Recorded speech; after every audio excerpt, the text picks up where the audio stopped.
Hi, it's Ryan from Knights Around a Table, and this is Roll for the Galaxy, a dice version of the tableau building role-taking game Race for the Galaxy. Now, Roll for the Galaxy isn't an expansion to Race, it's a standalone game that you can play on its own, and you don't need to know anything about Race for the Galaxy to learn or enjoy it. But if you do know Race for the Galaxy, you'll notice a few similarities between it and Roll. From the phases, to the iconography, to the manual that looks like a repair guide for a 1982 Laserdisc player. If you'd like to compare the two games, or to get a good primer on Race, check out my How to Play Race for the Galaxy video by clicking the link in the description below. As for Roll for the Galaxy, let me show you how to play. You and your friends are competing to build out the biggest, baddest space empire. You'll roll a cup full of dice and assign those dice as workers to different phases that let you settle new worlds, build new developments, produce and ship goods for points and profit, and draft new and more powerful dice to pull off better and better turns. Two different conditions can trigger the end of the game: when someone takes the last victory point chip on the table, or when someone builds the 12th tile square in their empire. From there, you count up the points to see who's won.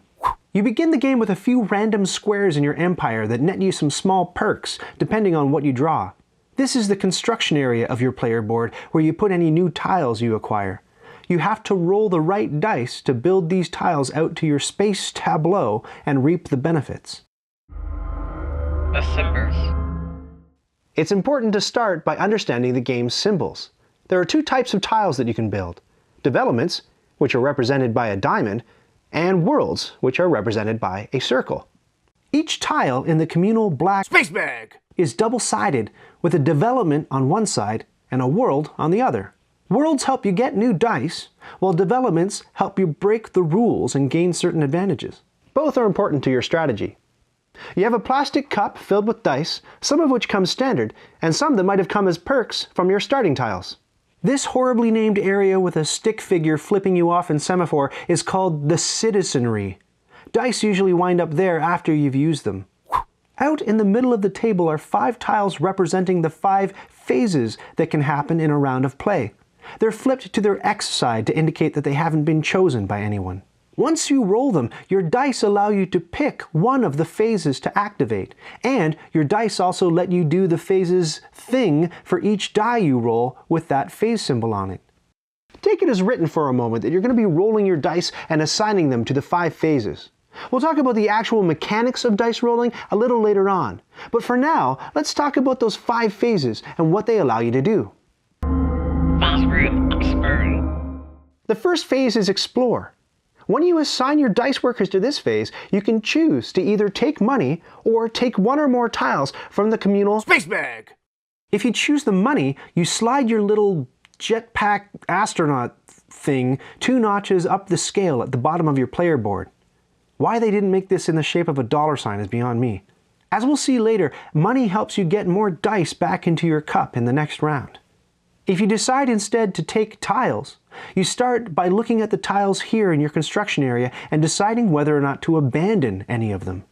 You don't have to get rid of any, it's optional, but if you do want to ditch some, you stack them under the Explore phase tile away from the prying eyes of your opponents. Then you get to draw 1 new tile from the space bag, plus as many tiles as you just got rid of. So you always get to draw 1 new tile at an absolute minimum. Take all the tiles you're entitled to. Decide whether you want to use what's on the diamond development side or the circular world side. When you put the new tiles in your construction area, you have to put them at the bottom of the stacks of tiles that are already there, not on top. In the Explore phase, the game term for taking money is stocking, while the game term for taking 1 or more tiles is scouting. When the phase is over, any tiles that got abandoned under the Explore tile get returned to the space bag. The Develop and Settle phases work identically. In each case, you put your developer or settler dice on top of the Develop or Settle stacks in your construction area, 1 by 1. If, in doing this, the number of dice workers equals the cost of the tile, you retire those dice to the citizenry, build the tile out to your tableau, and take any benefit it gives you. If you have even more dice to put on the pile, you can actually dig down through your stack and build more than one tile during one of these phases. If you dig all the way down and you still have dice on the empty construction space, you can return those unused dice to your cup. That's the general rule in Roll for the Galaxy. If you roll your dice and you don't get any benefit, you put them back in your cup so that you can roll them again next round free of charge. The Produce phase lets you put your producer dice on the different worlds you've settled, where they represent a tangible good that planet can produce. Gray worlds can't produce anything, but the colored worlds all can. One good per planet at a maximum.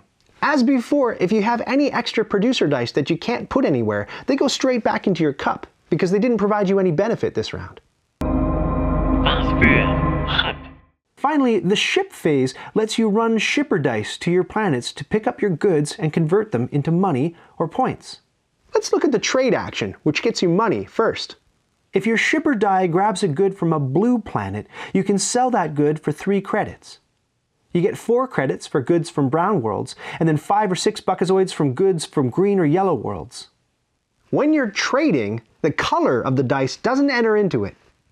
A brown good on a blue world is considered a blue good for trading purposes.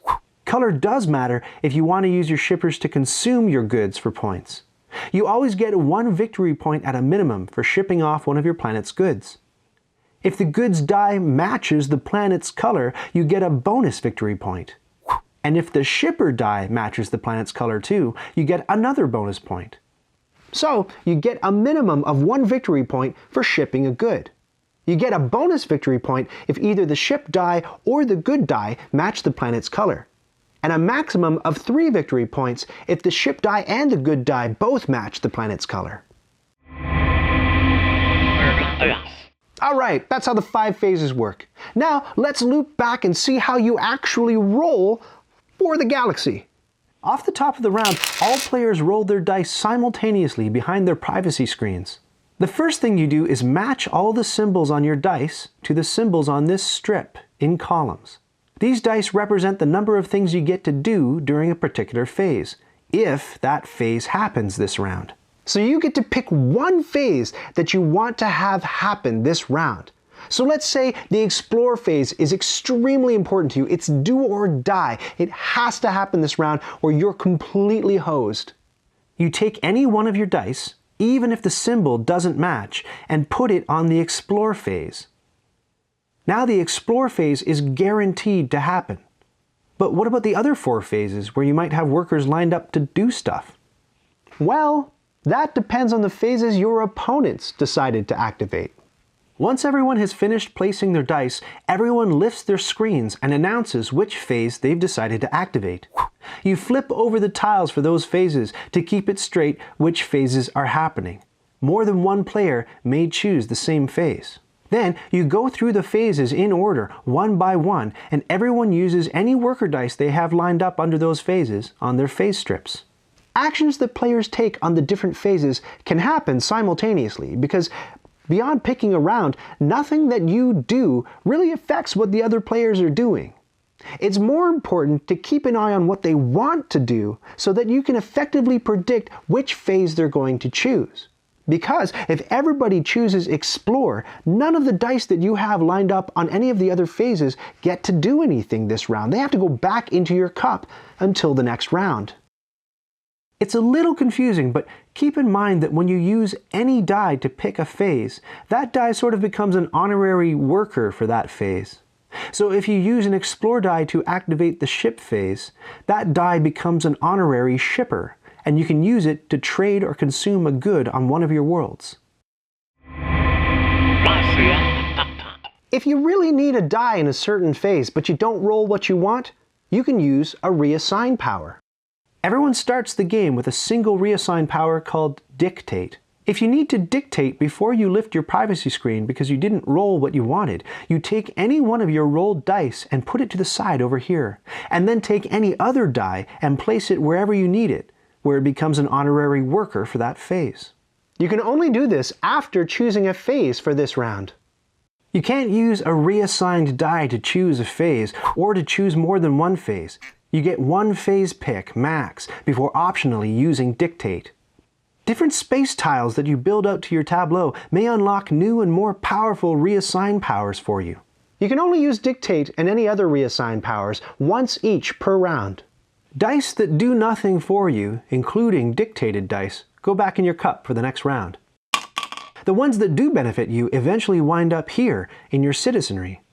After all of the selected phases have been resolved, you prepare for the next round.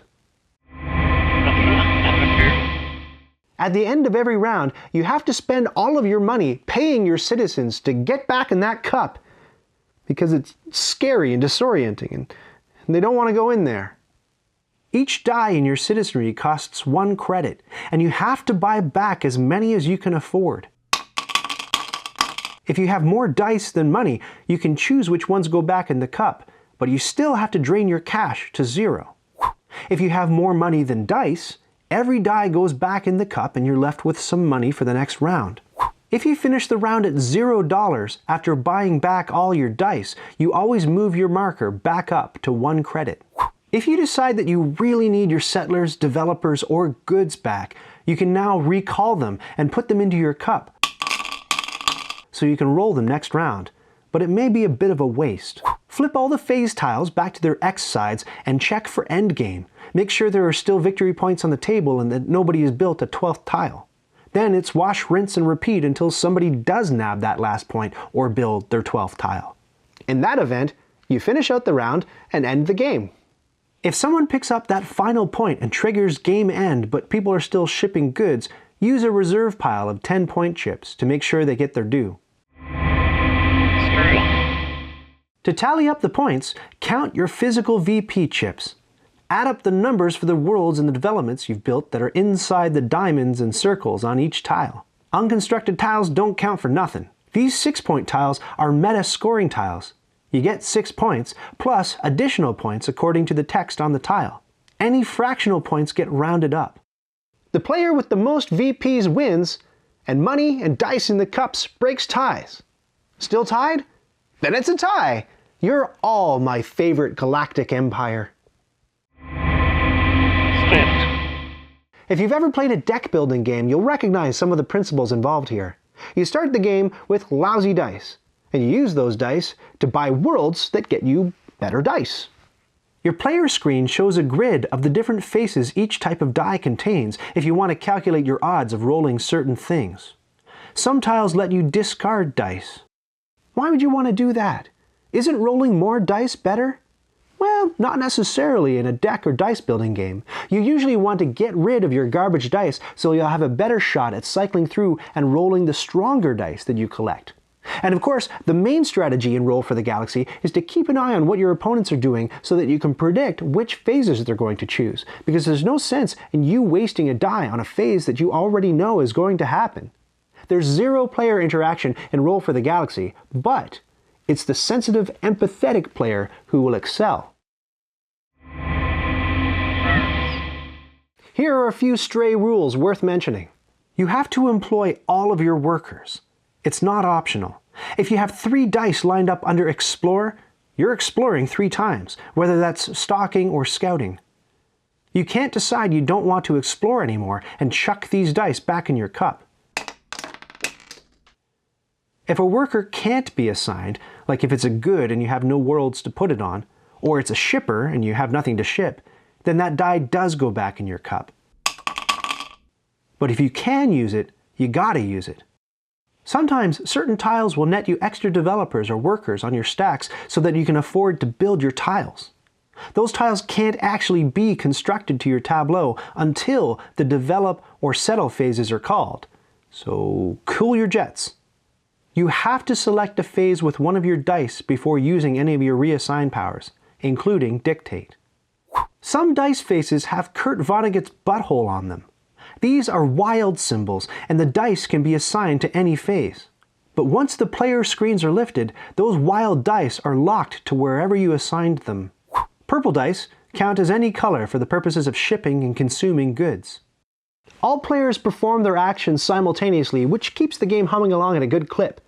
But if you get into a situation where timing matters, go clockwise around the table, starting with the player with the lowest numbered home tile. The rulebook has 2 pages of fussy rule clarifications, along with troubleshooting tips if your 3 men and a little lady laserdisc gets stuck in the machine. Setting.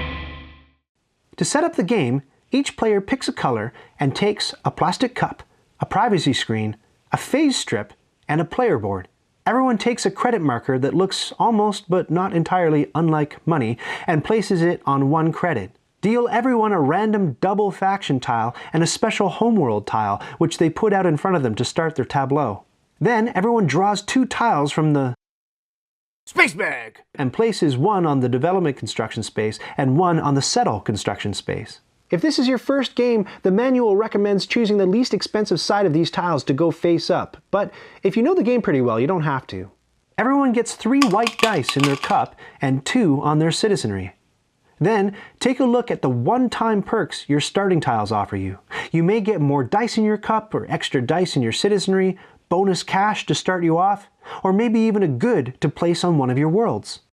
Put player count times 12 VP chips on the table and keep 10 more in reserve. All other available dice go in the middle of the table next to the phase tiles, which start X side up.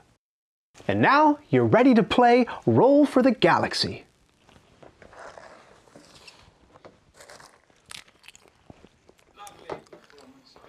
Oh, Tom Selleck's mustache makes me cry every time. Did you just watch that whole thing? Oh, hey, to 100% this video, click the badge to subscribe and then click the bell to get notifications when I've got new stuff.